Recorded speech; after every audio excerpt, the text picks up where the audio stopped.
இதே போல் ஒரு double crochet போட்டு முடிக்கணும்.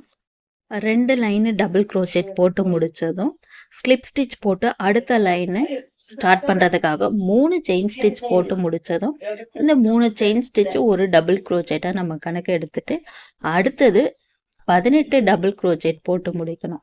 3 செயின் ஸ்டிச் ஒரு டபுள் க்ரோச்செட்டை நம்ம கணக்கு எடுக்கும் பொழுது இந்த லைனில் மொத்தம் 19 டபுள் க்ரோச்செட் போட்டு முடித்ததும் அடுத்தது ஒரே ஸ்டிச்சில் 2 டபுள் க்ரோச்செட் வர மாதிரி போடணும். இந்த ரவுண்டு ஃபுல்லாகவே 19 டபுள் க்ரோச்செட், அடுத்தது ஒரே ஸ்டிச்சில் 2 டபுள் க்ரோச்செட் வர மாதிரி இந்த ரவுண்டு ஃபுல்லாகவே இந்த லைன் கண்டினியூ பண்ணணும். இந்த ரவுண்டு ஃபுல்லாக போட்டு முடித்ததும் அடுத்த லைனை வேறு கலர் ஜாயின் பண்ணிவிட்டு இந்த ரவுண்டு ஃபுல்லாகவே சிங்கிள் க்ரோஷே எல்லா ஸ்டிச்லேயும் போட்டுகிட்டே வரணும். எதுவும் செயின் ஸ்டிச் போட தேவையில்லை, எந்த ஸ்டிச்சையும் ஸ்கிப் பண்ணவே தேவையில்லை. ஃபுல்லாகவே சிங்கிள் க்ரோஷே போட்டு முடிச்சிட்டதும் இந்த ரவுண்டு இது போல் தான் இருக்கும். அடுத்த லைன் ஸ்டார்ட் பண்ணுறதுக்காக 3 செயின் ஸ்டிச் போட்டு முடித்ததும் அடுத்து 2 டபுள் க்ரோச்செட் போட்டதும் 3 டபுள் க்ரோச்செட் இங்கே இருக்கிறது போல் நமக்கு வரணும். அடுத்ததாக 3 செயின் ஸ்டிச் போடணும். 3 செயின் ஸ்டிச் போட்டதும் 2 ஸ்டிச்சை ஸ்கிப் பண்ணிவிட்டு ஒரு டபுள் க்ரோச்செட் போடணும்.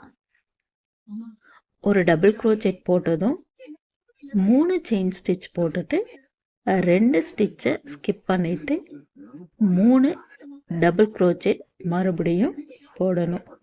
இந்த லைன் ஃபுல்லாகவே 3 டபுள் க்ரோச்செட், 3 செயின் போட்டுட்டு 2 ஸ்டிச்சை ஸ்கிப் பண்ணிவிட்டு ஒரு டபுள் க்ரோச்செட் போட்டுட்டு மறுபடியும் 3 செயின் போட்டதும் 2 ஸ்டிச்சை ஸ்கிப் பண்ணிவிட்டு 3 டபுள் க்ரோச்செட் போடணும். இந்த ரவுண்டு ஃபுல்லாகவே இதையே கண்டினியூ பண்ணிட்டு வாங்க. அடுத்த லைன் ஸ்டார்ட் பண்ணுறதுக்காக 3 செயின் ஸ்டிச் போட்டு முடித்ததும் 2 டபுள் க்ரோச்செட் போடணும்.